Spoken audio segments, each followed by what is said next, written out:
Boa tarde. O grupo vai falar sobre espectroscopia Raman e espectroscopia no infravermelho. Ele é composto por Elias Tadeu, Ingrid Nascimento e João Vitor Borges, e a docente é a doutora Kelly. Um breve sumário sobre tópicos que serão abordados. Essas técnicas, elas são técnicas analíticas fundamentais em diversas áreas da ciência, e com elas a gente vai conseguir obter tanto informações químicas quanto estruturais de alguns materiais, e também a gente vai conseguir identificar se o composto é orgânico ou inorgânico. A espectroscopia Raman, o princípio dela é baseado na dispersão inelástica da luz, que no caso vai ser o espalhamento Raman, e a espectroscopia no infravermelho, o princípio é a absorção da energia da radiação infravermelha pelas moléculas.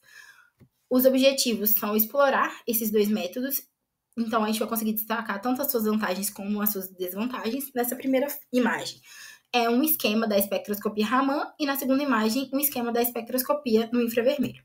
A espectroscopia Raman, ela é baseada na dispersão inelástica, como eu havia dito, e ela vem uma radiação monocromática que geralmente é a laser e vai incidir na amostra.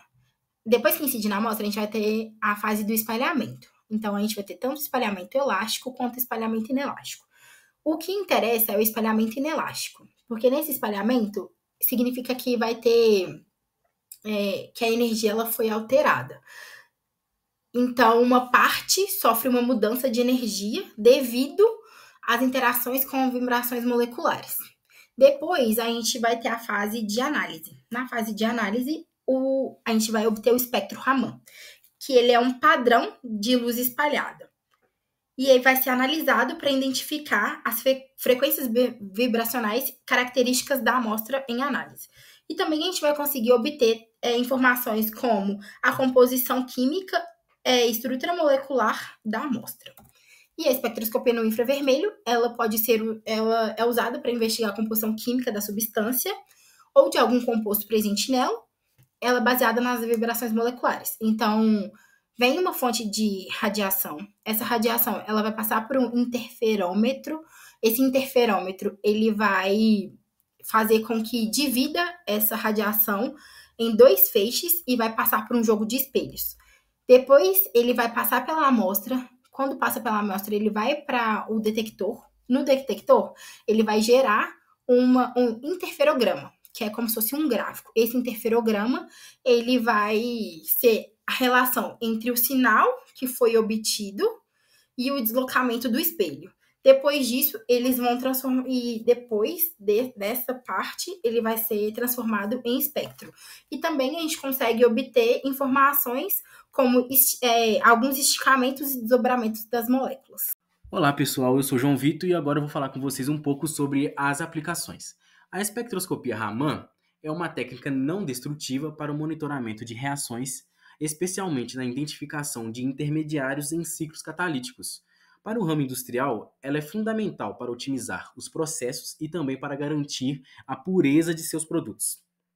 Um exemplo prático é o estudo das reações de fotorredução e fotooxidação de moléculas como o 4-aminotilfenol e o 4-nitrofenol. Essas substâncias são de grande interesse no setor farmacêutico e no setor industrial, pois elas atuam como antifúngicos e também atuam como corantes. Nesse processo, é utilizado catalisadores à base de nanopartículas, como o ouro e a platina, que são empregados para facilitar essas transformações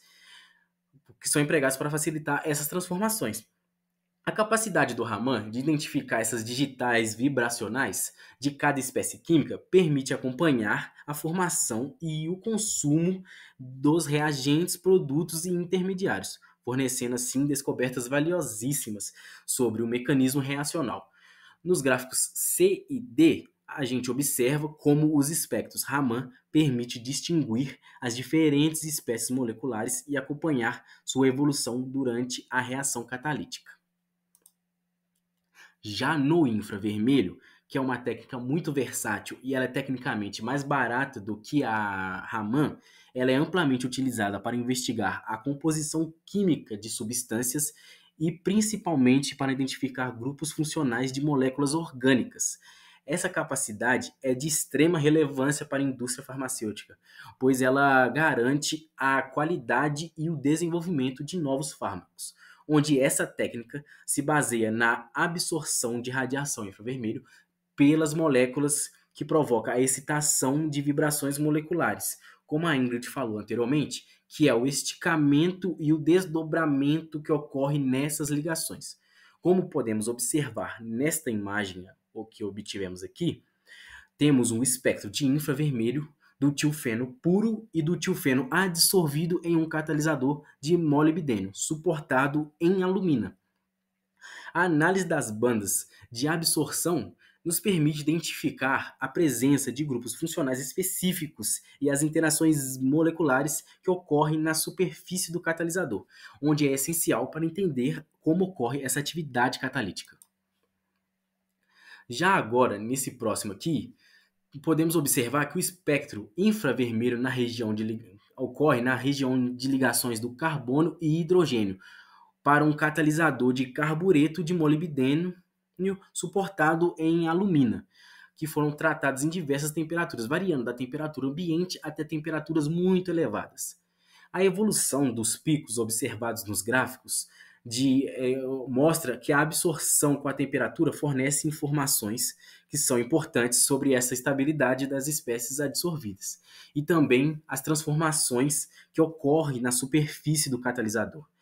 Essas análises são vitais para esse entendimento do mecanismo catalítico e para o projeto de reatores e processos industriais otimizados, permitindo assim como, por exemplo, determinar a temperatura ideal de diversas operações para alguns tipos de reações específicas. Bom, primeiramente, bom dia a todos, bom dia, professora. Eu sou Elias e agora eu vou falar um pouco sobre as vantagens e as desvantagens dos dois métodos, espectroscopia Raman e espectroscopia no infravermelho. Bom, o primeiro tópico que a gente pode observar na espectroscopia Raman, ela é uma técnica não destrutiva, né? Ela permite uma análise das amostras sem causar danos nas mesmas. Bom, ela apresenta uma baixa interferência de água, sendo especialmente uma vantagem, né, para os estudos de materiais biológicos, por exemplo. Ela é capaz de fornecer informações estruturais mais detalhadas, né, úteis para entender melhor a composição molecular das substâncias que serão analisadas. Já as vantagens da espectroscopia infravermelho, a gente pode observar uma versatilidade, né? Ela pode ser aplicada em amostras sólidas, líquidas ou gasosas. Ela trata, né, de uma técnica mais acessível economicamente, como a gente pode observar, quando comparada à espectroscopia Raman, né? Ela facilita seu uso em laboratórios com menor investimento. Agora falando um pouco sobre as desvantagens dos dois métodos, na espectroscopia Raman, a gente percebe um desafio grande no custo dos equipamentos, né? Ele tem um custo limitado ao seu uso, né, em centros de pesquisa com maior financiamento, né? Ou seja, laboratórios mais bem preparados, né, que costumam usar a espectroscopia Raman. Além disso, ela pode sofrer uma interferência da fluorescência de algumas amostras, dificultando a obtenção de espectros mais claros e precisos. Já as desvantagens da espectroscopia no infravermelho, a gente pode observar a presença de água nas amostras, podem ser um problema, pois ela absorve fortemente na região do infravermelho, interferindo na análise. Embora eficiente na identificação de grupos funcionais, a técnica, né, do infravermelho ela não fornece tantos detalhes estruturais quanto a espectroscopia Raman. Bom, falando sobre a conclusão agora, as ambas técnicas, né, elas oferecem informações muito valiosas, né, sobre a composição estrutural molecular dos materiais analisados.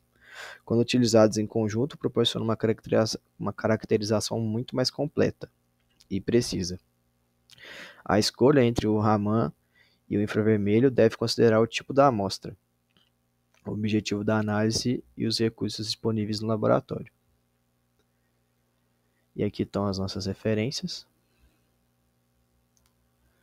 E muito obrigado.